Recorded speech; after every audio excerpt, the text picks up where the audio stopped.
Caught in the grip of a merciless Wyoming winter, the U.S. Army starves and freezes just miles from a city on the brink of holy war. Inside Salt Lake's locked gates, the Bocock sisters, now joined by Charles Law, huddle in their covered wagon on the public square. Martial law seals the city under siege. The noose of the Mormon Reformation tightens. From every pulpit, plural marriage is no longer a whisper, it's a thundering command. Lieutenant Colonel Albert Sidney Johnston and his 2nd Cavalry Riders are pushing through the winter to link up with the stranded federal columns. In Salt Lake, the sisters toil through their daily work assignments. Charles repairs boots until his leather runs out. They ration food and sleep in their covered wagon that once promised paradise. Welcome back to Zion's Fire, an American saga of pioneer dreams ensnared in polygamous knots, theocratic control and resistance as federal troops freeze in place, and the cost of belonging in Zion skyrockets. I'm Debbie Pedersen. Join me as we follow the Bocock sisters. This is episode 6, Harsh Winter. The U.S. Army, already suffering from cholera, desertions, and slow wagons, pushes deeper into Wyoming territory. Flames erupt on the horizon, not from battle, but from Mormon guerrilla warfare. Colonel Alexander's advance columns camped near South Pass received the first Mormon strikes. Lot Smith, a Nauvoo Legion major, with 50 hand-selected men, rides out from Salt Lake under orders from Daniel H. Wells. Harass the enemy, burn what you can, but spill no blood if possible. Smith's raiders hit the Army's supply trains on the Big Sandy and Green River, 150 miles east of Fort Bridger.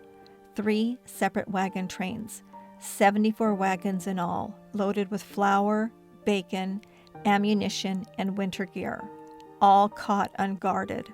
Smith's men creep up and surround the Teamsters at night, guns pointing, ordering the Teamsters to surrender, giving them 1 hour to take what they can carry.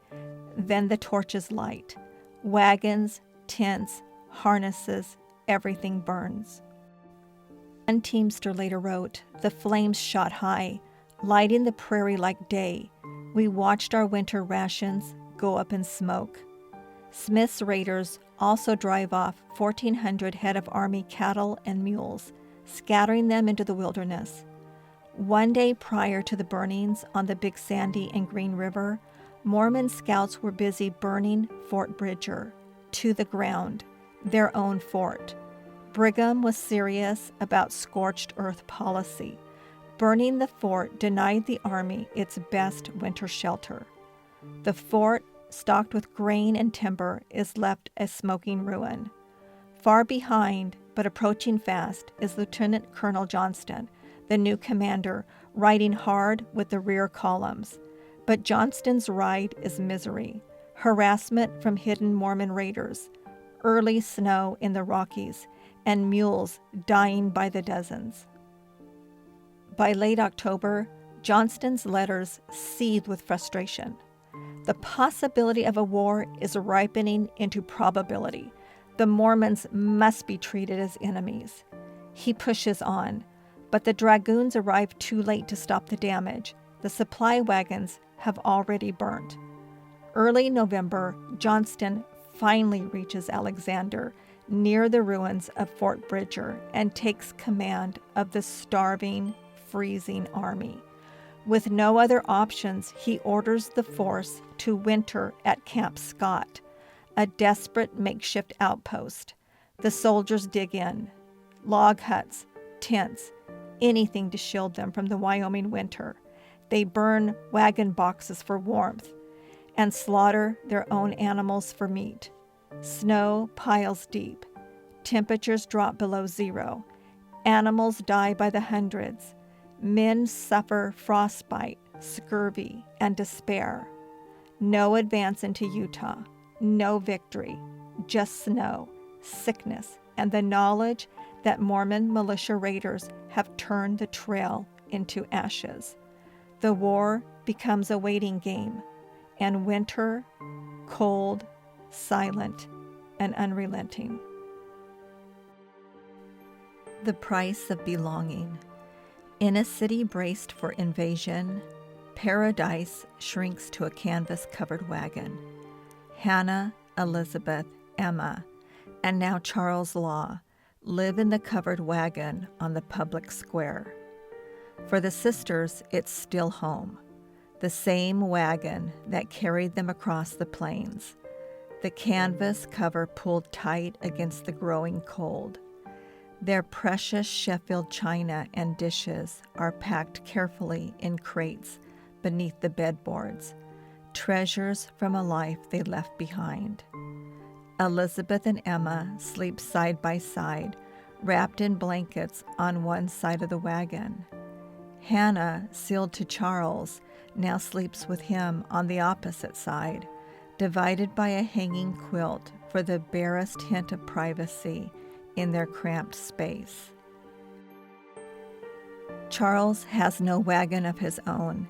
His circumstances only bought a place among 4 other men pulling a shared handcart across the plains.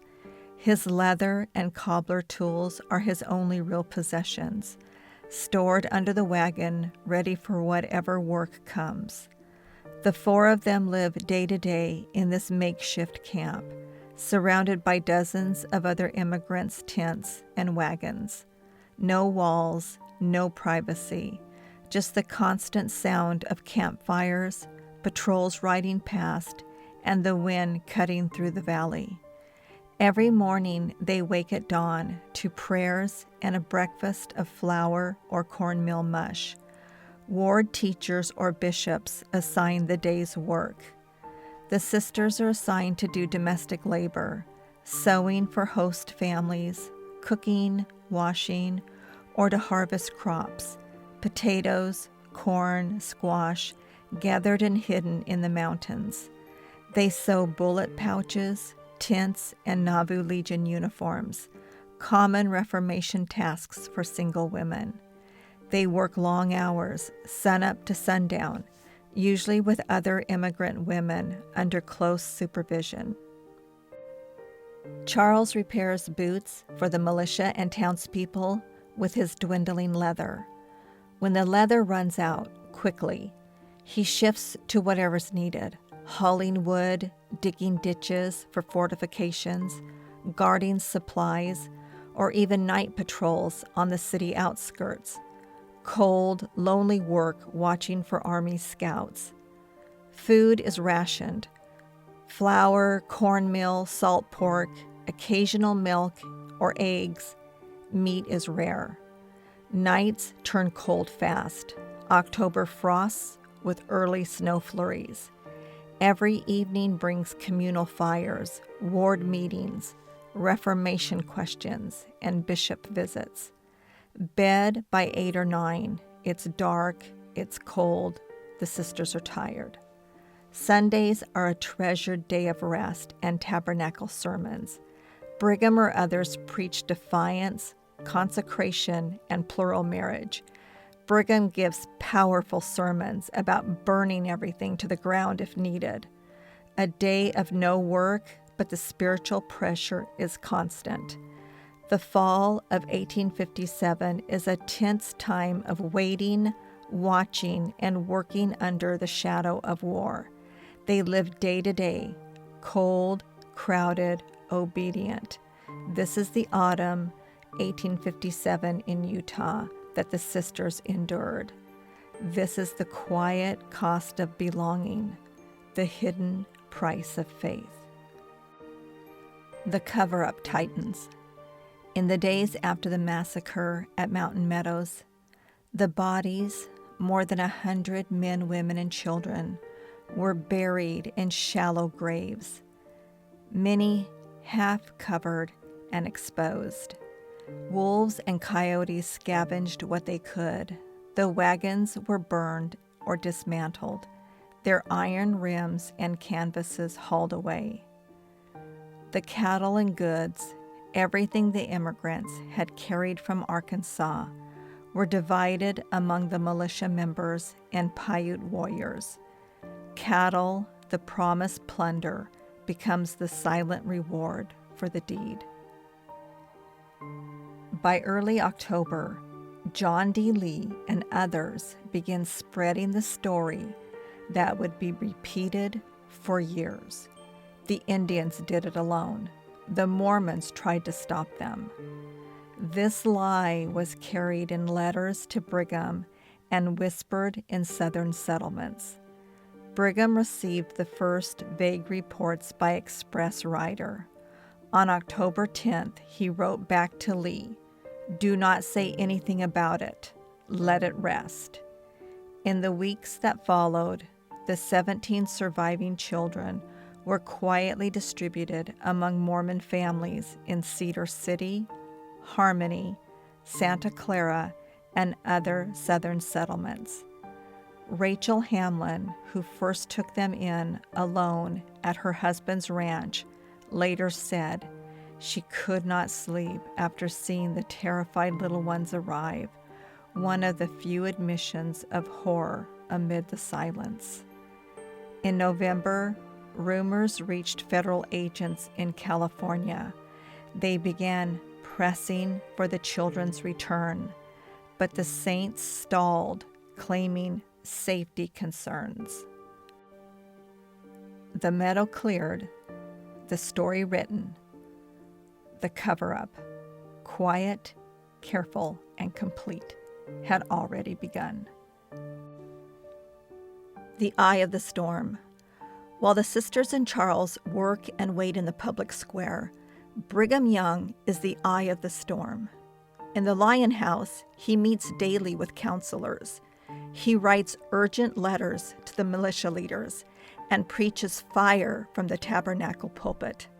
He personally oversees the completion of Echo Canyon's fortifications, rifle pits dug into cliffs, boulders poised to roll, creeks dammed to flood the road if the army dares to approach.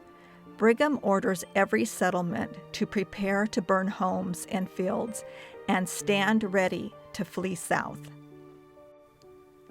Brigham authorized Lot Smith's raids that left the army wagons in flames and 1,400 head of cattle scattered into the wilderness.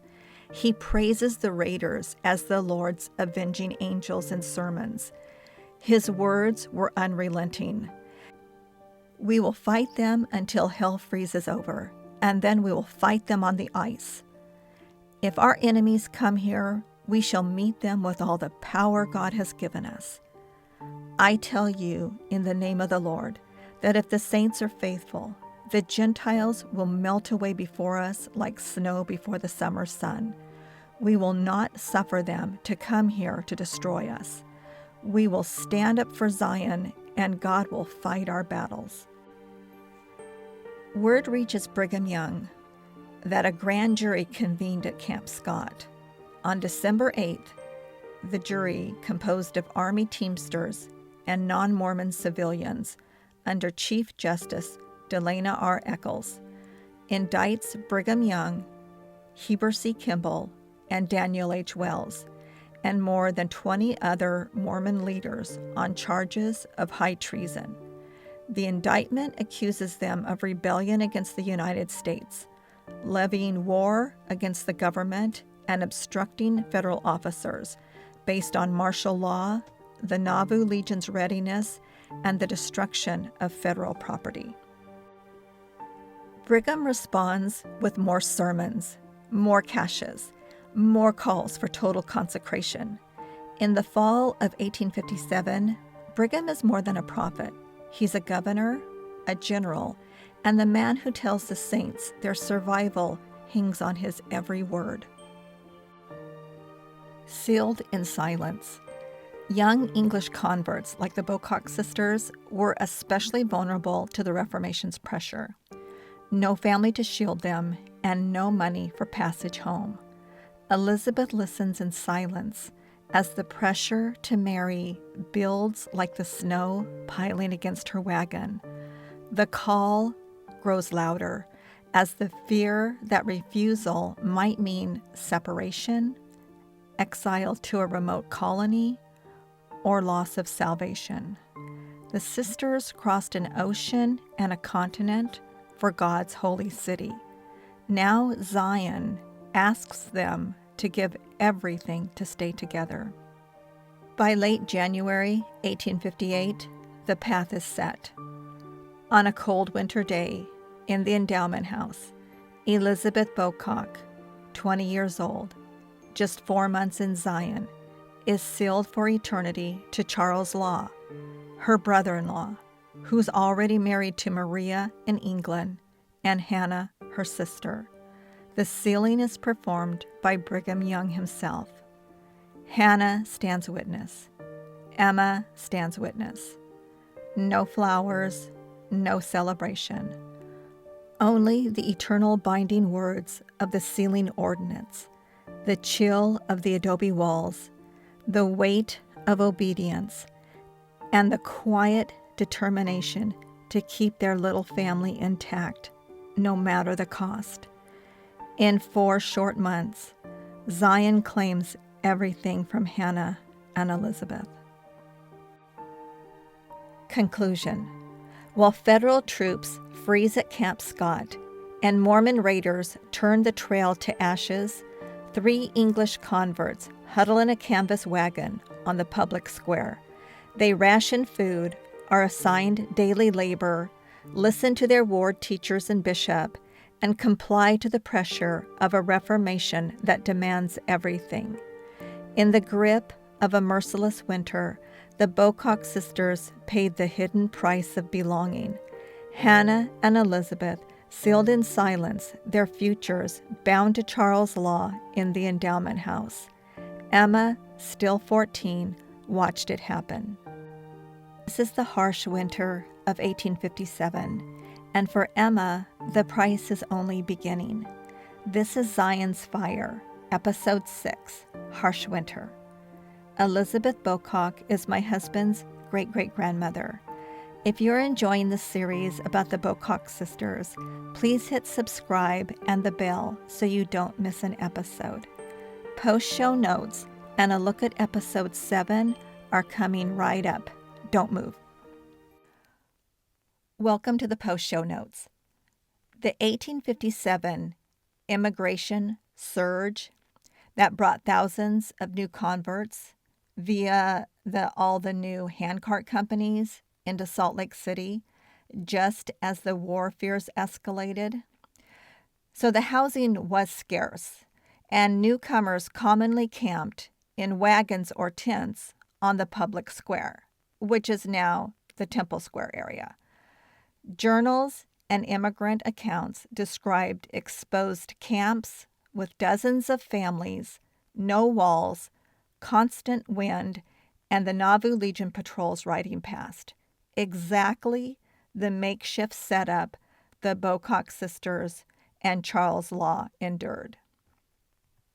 What about those labor assignments? Women were routinely sent to domestic tasks like sewing for host families, cooking, washing, or harvesting crops for the hidden caches in the mountains.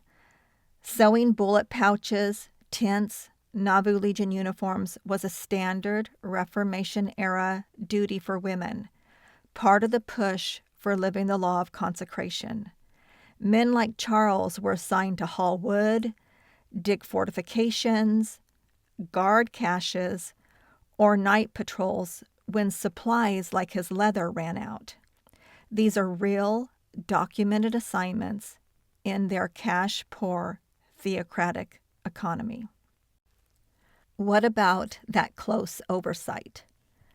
In besieged Salt Lake City, new converts, especially single women and recent European immigrants like the Bocock sisters, lived under intense scrutiny. Ward teachers, called home missionaries back then, made regular visits with a catechism of probing questions on obedience.